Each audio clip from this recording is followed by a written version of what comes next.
Merci à toutes et tous d'être venus. Nous sommes plus de 500 dans les rues depuis ce matin et nous allons faire une déclaration intersyndicale commune avec la CGT, la FSU et Solidaire. Alors, rien n'était écrit d'avance. Les forces de gauche ont su s'unir, proposer un autre avenir tout en faisant barrage. La stratégie de dissolution de Macron favorisant la prise du pouvoir par l'extrême droite et ses alliés a été mise en échec.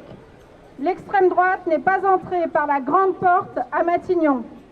Mais le gouvernement Barnier lui a cependant permis de rentrer par la petite. Le CV de nombre de ministres et de secrétaires d'État est très souvent celui de la France la plus réactionnaire au service du grand patronat. Mais nous sommes lucides face à l'extrême droite. Il est plus que jamais minuit moins le quart.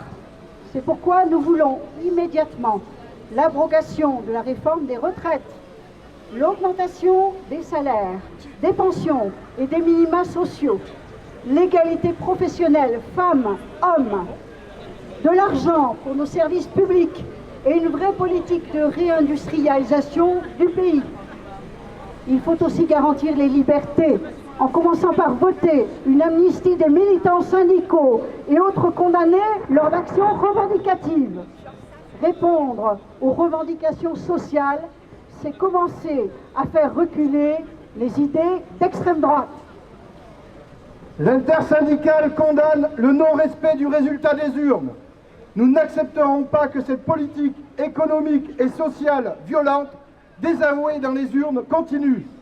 C'est pourquoi l'intersyndicale CGT, FSU Solidaire de Haute-Loire appelle à maintenir et renforcer ce front uni et à se battre pour répondre aux revendications sociales.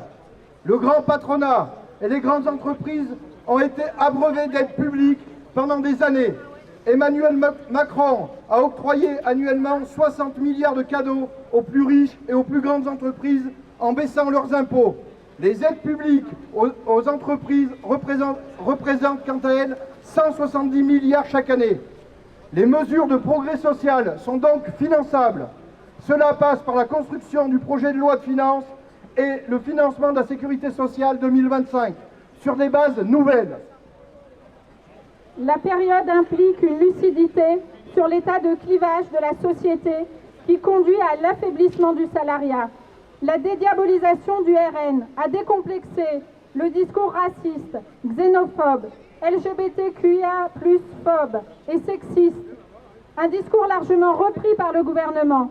Il est impératif d'organiser les travailleuses, les travailleurs et les retraités en les syndiquant massivement pour faire reculer en profondeur le discours de haine qui divise le monde du travail au profit du capital. Pour assurer le maintien des marges, les capitalistes ont besoin de pouvoirs publics qui mettent en œuvre des politiques de modération salariale, autrement dit d'austérité. Cette situation crée de la colère. L'appauvrissement, le sentiment de déclassement, la dégradation des services publics qui donnent une impression d'effondrement de la société profitent largement à l'extrême droite qui surfe sur le défaitisme. Mener la bataille de la répartition des richesses par la réflexion économique et la lutte revendicative, gagner une amélioration réelle des conditions de vie, défendre d'autres règles économiques et sociales, développer la solidarité internationale. Tout cela est directement un remède à ce défaitisme. La classe ouvrière est loin d'avoir dit son dernier mot. Il est urgent de retrouver le chemin de la justice sociale. Tout autre choix politique serait aujourd'hui cynique et irresponsable. C'est pour cela que nous avons 4 priorités revendicatives. La première, c'est d'achever définitivement la réforme des retraites en revenant à minima à une ouverture des droits à 62 ans, avec évidemment la perspective d'aller plus loin et de revenir à 60 ans. Il s'agit d'une mesure de justice sociale, parce que nous voulons profiter de notre retraite, mais aussi parce que c'est un moyen de répartir les richesses autrement. Le second sujet est le salaire, avec l'exigence d'une hausse immédiate du SMIC, d'une revalorisation sans contrepartie de 10% du point d'indice, une hausse des minima sociaux et des pensions de retraite, et de l'égalité salariale entre hommes et femmes, ainsi que de négociations dans toutes les branches et dans les fonctions publiques pour la hausse de l'ensemble des salaires. Le troisième sujet concerne la situation des services publics, la mise hors de danger de l'hôpital public, l'abandon de la liquidation du fret SNCF et la reconstitution d'un grand service public de l'énergie propre et pas cher seraient des mesures immédiates de salubrité publique. Il faut aussi engager la réparation d'une éducation nationale abîmée par 7 années de politique néolibérale. Stop aux fermetures de classes dans nos écoles et collèges ruraux. Stop aux suppressions de postes. Stop aux réformes qui détruisent l'école, comme le choc des savoirs. Les services publics sont le patrimoine de ceux qui n'en ont pas, mais aussi un précieux investissement pour l'avenir de notre jeunesse et pour la cohésion sociale. Enfin, le quatrième sujet est la situation industrielle de notre pays.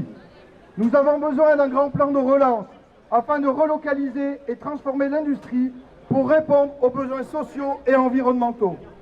Malheureusement, la réalité, y compris sur notre département, est tout autre. L'activité partielle chez les constructeurs automobiles, comme chez Valeo, Snop, Deal dans la métallurgie ou encore Michelin. Nous serons toujours aux côtés des salariés pour les défendre. Nous apporterons tout notre soutien d'ailleurs aux salariés de chez Boissy Chaussures, dernière entreprise de fabrication de chaussures de la Haute-Loire et d'Auvergne, installée depuis 1947. Il est temps de les sauver et de les aider. Plus que jamais, rien ne nous sera donné. À nous de maintenir la pression syndicale dès maintenant et de nous engager collectivement pour construire les mobilisations nécessaires dans l'unité syndicale la plus large possible. Pour une rentrée populaire offensive, combative, porteuse de nouveaux conquis sociaux, rien ne se fera sans mobilisation, rien ne se fera sans grève, rien ne se fera sans blocage de l'économie. Vive la lutte, vive l'unité syndicale.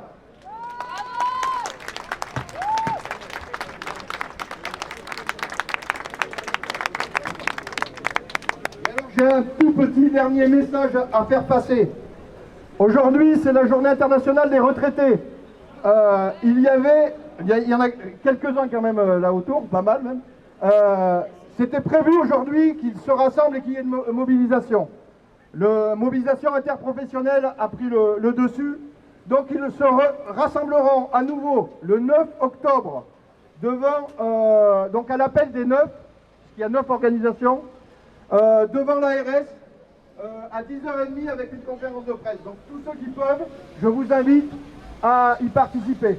Ils ont des revendications relativement simples, je vais faire assez vite, mais la revalorisation évidemment des retraites indexées sur l'évolution des salaires et notamment du SMIC, une politique de santé pour répondre aux besoins de tous, la suppression des franchises, forfaits, dépassements honoraires, un grand service public de l'aide de l'autonomie financé par le cadre de la sécurité sociale.